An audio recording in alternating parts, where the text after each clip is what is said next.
Good morning, ma'am. My assignment topic is meaning and qualification of company secretary. सबसे पहले meaning कि क्या होता है company secretary. Company secretary is the one of the important member relating to the company की सबसे ज़्यादा important member होता है ये कंपनी का. जो ये company the word company secretary is derive from the Latin word secretarius which means the confidential officer. की जो कंपनी का सेक्रेटरी होता है, ये जो वर्ड है ये कहाँ से डिराइव हुआ है? ये लैटिन वर्ड सेक्रेटेरियस से डिराइव हुआ है, जिसका मतलब होता है कॉन्फिडेंशियल ऑफिसर. और ये एक ऐसा पर्सन होता है जो कि कंपनी के बहुत ही ज़्यादा नियर होता है. His work will start from the formation of the company and his work will and till the company is close. कि उसका वर्क स्टार्ट होता है कंपनी के फॉर्मेशन से और उसका वर्क कंप्लीट होता है कंपनी के क्लोज होने तक. ये एक ऐसा पर्सन होता है जो कि रूटीन वर्क के भी काम करता है. रूटीन वर्क मतलब such as office administration, writing the legal letters. जो लीगल लेटर्स आते हैं और ये जाते हैं कंपनी में, उनको ये लिखता है. रिपोर्ट्स तैयार करता है. Proceeding minutes of the meetings etcetera. कि जो भी मीटिंग्स होती है कंपनी में उनको मिनट्स बुक में लिखता है उनको. और बहुत सारे काम ये करता है. He is the person who will compile the company act. कि ये कंपाइल करता है, ये एक ऐसा पर्सन होता है जो कंपाइल करता है कंपनी एक्ट को. और ये लिंक होता है between director and share holder. Under the companies act 2013 company secretary is include in a key managerial person. कि कंपनी एक्ट के अंडर जो कंपनी का सेक्रेटरी है उसको इंक्लूड किया गया है एज अ की मैनेजरियल पर्सन. और ये एक ऐसा पर्सन होता है जो कि बहुत ही ज़्यादा इंपॉर्टेंट होता है कंपनी के लिए. बार बार ये बात आ रही है. ये एक ऐसा पर्सन होता है जो कंपनी के लीगल मैटर्स को भी देखता है. हर कंपनी में कुछ ना कुछ ऐसी बातें होती हैं जिनको सीक्रेट रखा जाता है. Some information should be very confidential in all companies. तो इसके लिए hence a person is appointed to perform activities. तो इसके लिए एक पर्सन अपॉइंट किया जाता है जो इन एक्टिविटीज़ को परफॉर्म करता है. Which are confidential in nature. कौन सी एक्टिविटीज़ जो कि जिनका नेचर कॉन्फिडेंशियल है, सीक्रेट्स है. And manage day to day business work of the company. की ये day to day business work को भी मैनेज करता है. उनका भी काम करता है कंपनी का.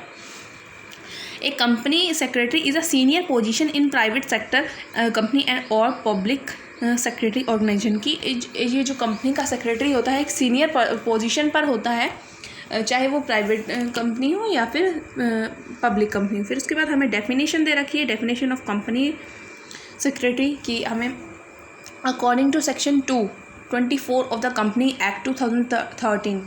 कंपनी सेक्रेटरी और secretary means any individual possessing the prescribed qualification appointed to perform the duties which may be performed by a secretary under this act and any other ministerial or administrative duties. तो हमें बता रखा है company act में ये definition दे रखी है कि कंपनी का सेक्रेटरी या सेक्रेटरी एक ऐसा इंडिविजुअल होता है जो कि प्रिस्क्राइब्ड क्वालिफिकेशन रखता है और जिसको अपॉइंट किया जाता है कुछ ड्यूटीज़ को निभाने के लिए. और वो ड्यूटीज़ हो सकती है मिनिस्ट्रियल या एडमिनिस्ट्रेटिव ड्यूटीज़. और हमें एक डेफिनेशन और दे रखी है according to the company secretarius act 1980 के according defines company secretary as a person who is a member of institute of a company secretarius of India. कि एक ऐसा पर्सन है, एक पर्सन जो कि इंस्टीट्यूट ऑफ कंपनी सेक्रेटेरियस का ऑफ इंडिया का मेंबर है, वही कंपनी का सेक्रेटरी कहला सकता है. अब इससे हमें क्या क्या इन्फॉर्मेशन मिलती है इनसे कि secretary is appointed to ensure the smooth functioning of the organisation. कि जो कंपनी का सेक्रेटरी है वो किस लिए अपॉइंट किया जाता है कि कंपनी में जो ऑर्गेनाइजेशन है उसकी स्मूथ फंक्शनिंग चलती रहे, उसको एश्योर करता है. फिर उसके बाद है assist in various functions related to correspondence meeting record keeping and any such administrative work. की बहुत सारे एडमिनिस्ट्रेटिव वर्क ये करता है. इसके बाद हमें इससे क्या फीचर्स पता चलते हैं इन डेफिनेशंस को पढ़ने से कि only an individual can be an appointed as a company secretary. कि केवल और केवल एक इंडिविजुअल पर्सन को ही हम कंपनी के सेक्रेटरी के रूप में अपॉइंट कर सकते हैं. एंड नॉट अ फर्म और बॉडी कॉरपोरेट. की एक फर्म और बॉडी कॉरपोरेट को एक कंपनी सेक्रेटरी के रूप में हम अपॉइंट नहीं कर सकते. ही इज़ KMP की managerial person under companies act 2013. की इसको KMP के के रूप में भी कंपनी एक्ट में इंक्लूड किया गया है। A person secretary is whole time KMP के जो कंपनी का सेक्रेटरी होता है वो होल टाइम KMP होता है, की मैनेजरियल पर्सन होता है, वो पूरे वक्त तक पूरा अपना टाइम कंपनी को देता है। The appointment of the company secretary is mandatory, की जो कंपनी के सेक्रेटरी है उसकी अपॉइंटमेंट एक कंपनी में मैंडेटरी होती है, कंपलसरी होती है। The company secretary should be a member of the institute of the company secretaries of India और has requested qualification as prescribed by the government, कि जो कंपनी का सेक्रेटरी है वो किसका मेंबर होना चाहिए, institute of company secretaries of India का, और उसके बाद प्रिस्क्राइब्ड क्वालिफिकेशन होनी चाहिए जो कि किसने प्रिस्क्राइब किया, हमें जो कि हमें गवर्नमेंट ने दी है।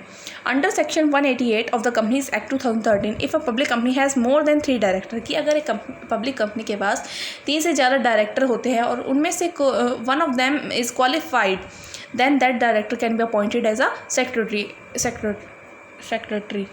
कि अगर 3 पब्लिक कंपनी में 3 से ज़्यादा डायरेक्टर हैं और उनमें से कोई एक क्वालिफाइड है तो उस पर्सन को, उस डायरेक्टर को अपॉइंट किया जा सकता है कंपनी का सेक्रेटरी। कैसे किया जा सकता है, कि अगर हम अपनी कंपनी में एक स्पेशल रेजुलेशन पास कर लें। अब उसके बाद हम पढ़ेंगे क्वालिफिकेशन ऑफ कंपनी सेक्रेटरी की क्वालिफिकेशन क्या क्या हो सकती है। According to the companies appointment and qualification of secretaries rule 1988 as amendment with effect from 15 March 2009, a company में appoint as its secretary only such person who has the following qualification, की companies act में बताता है कि इसने कुछ qualification बता रखी है कि इसी पर्सन को हमें क्या करना है, अपॉइंट करना है एज अ सेक्रेटरी। फर्स्ट है, in case of company with paid up share capital of not less than ₹5 crore, की एक ऐसी कंपनी जिसकी paid up share capital 5 crore से कम नहीं है। The person so appointed must be a member of the company, तो इस कंपनी में जो मेंबर अपॉइंट किया जाएगा एज अ सेक्रेटरी वो किसका मेंबर होना चाहिए, company secretary of India new Delhi का। और सेकंड पॉइंट है, in the case of company having paid up share capital less than 5 crore, हमने पढ़ा ऊपर कि नॉट लेस देन 5 करोड़, की 5 करोड़ से कम नहीं होनी चाहिए। अब एक ऐसी कंपनी जिसकी 5 करोड़ से कम है पेड अप कैपिटल, तो उसमें जो अपॉइंट किया जाएगा उसमें निम्नलिखित क्वालिफिकेशन होनी चाहिए। The person appointed should have one of the following qualification, की जो नीचे क्वालिफिकेशन लिखी है उनमें से कोई ना कोई एक क्वालिफिकेशन उसमें ज़रूर होनी चाहिए। Membership of the institute of company secretary of India, या तो उसके पास मेंबरशिप होनी चाहिए ICSI की, या फिर मेंबरशिप होनी चाहिए London institute of chartered secretary and administration की, या फिर उसके पास होनी चाहिए degree in law from any university, किसी भी यूनिवर्सिटी से डिग्री होनी चाहिए लॉ में, या फिर उसके पास मेंबरशिप होनी चाहिए इंस्टीट्यूट ऑफ चार्टर्ड अकाउंटेंट की, या फिर उसके पास मेंबरशिप होनी चाहिए इंस्टीट्यूट ऑफ कोस्ट और वर्क अकाउंटेंट की, या फिर उसके पास पोस्ट ग्रेजुएट डिग्री होनी चाहिए और डिप्लोमा होना चाहिए management science granted by any university, या फिर उसके पास पोस्ट ग्रेजुएट डिग्री होनी चाहिए कॉमर्स और कॉर्पोरेट सेक्रेटरीशिप में from any university in India, किसी भी यूनिवर्सिटी से होनी चाहिए। Post graduate diploma in corporate law, की पोस्ट ग्रेजुएट डिप्लोमा किया हो उसने, या फिर और management from the Indian law institute, और मैनेजमेंट किया हो इंडियन लॉ इंस्टीट्यूट से। Post graduate diploma in company secretaryship from the institute of the commercial practices new Delhi, या फिर मेंबर होना चाहिए, मेंबरशिप होनी चाहिए उसकी of company secretary and managers association, या फिर उसके पास पोस्ट ग्रेजुएट डिप्लोमा होना चाहिए कंपनी लॉ में and secretarial practices from the university of Udaipur.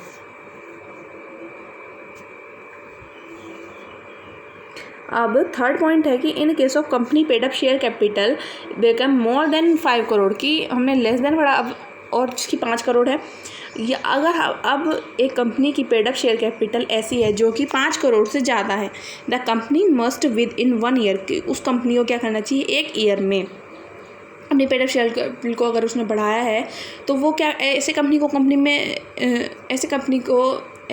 में ऐसे सेक्रेटरी को अपॉइंट करेगी,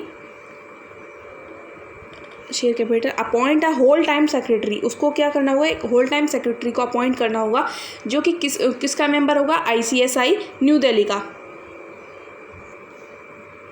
उसके बाद the qualification of a person holding the office of whole time director secretary immediately before the commencement of the rule shall be deemed to be the prescribed qualification, की इस act के लागू होने से पहले जो पर्सन अपॉइंट किया हुआ था किसी ऑफिस में होल टाइम सेक्रेटरी की पोस्ट पर, तो उसमें भी ये सारी क्वालिफिकेशन होनी चाहिए।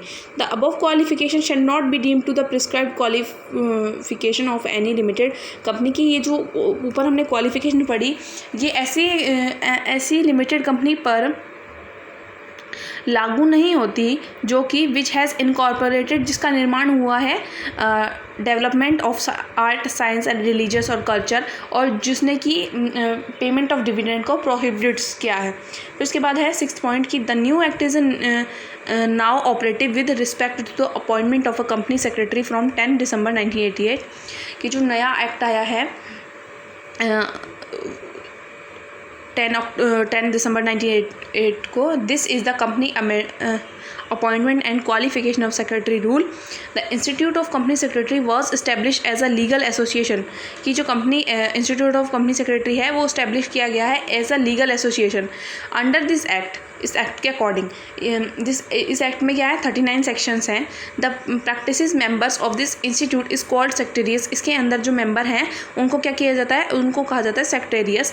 Any person who passes the institute examination की अगर कोई पर्सन इंस्टीट्यूट एग्जामिनेशन को पास कर देता है वो मेंबर बन जाता है इसका। The member of the institute are 2 types. ये 2 टाइप्स के होते हैं इंस्टीट्यूट में, एसोसिएट और fellows. A company having paid up share capital 2 crore कि एक ऐसी कंपनी जिसके पास पेड अप शेयर कैपिटल है 2 करोड़ और मोर या फिर इससे ज़्यादा, बट लेस देन 5 करोड़, लेकिन 5 करोड़ से कम है और 2 करोड़ से ज़्यादा है, 2 करोड़ या 2 करोड़ से ज़्यादा है लेकिन 5 करोड़ से कम है, मैं appoint any individual who passes the qualification of membership कि वो अपॉइंट कर सकती है एक इंडिविजुअल को जिसके पास क्वालिफिकेशन है मेंबरशिप की। किसकी मेंबरशिप है, membership of the institute of company secretary of India या constitute under the company secretary act 1980 या फिर उसको as a whole time director हम क्या कर सकते हैं, अपॉइंट कर सकते हैं।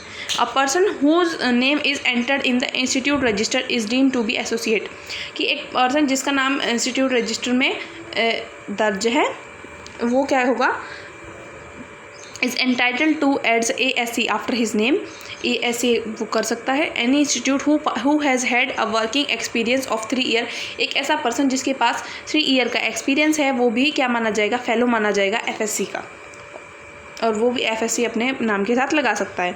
Under the provision of the new act the following are deemed to be disqualification of a secretary की इसके अनुसार ये जो एक्ट है हमें डिसक्वालिफिकेशन भी बताता है।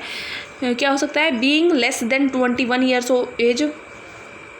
ईयर्स ऑफ एज की 21 ईयर से अगर वो कम है, अगर वो अनसाउंड माइंड का है, बीइंग ऑफ अनसाउंड माइंड, या फिर वो एक इंसॉल्वेंट है, बीइंग एन इंसॉल्वेंट, या being an convicted by a court for any act of an moral turpitude, या फिर उसको कोर्ट के द्वारा किसी मॉरल टर्पिट्यूड के द्वारा अपराधी ठहराया गया है कोर्ट के द्वारा, या फिर being convicted of professional misconduct, या फिर उसने अपना प्रोफेशनल कोई मिसकंडक्ट किया है। इतनी ही क्वालिफिकेशंस थे और थैंक यू।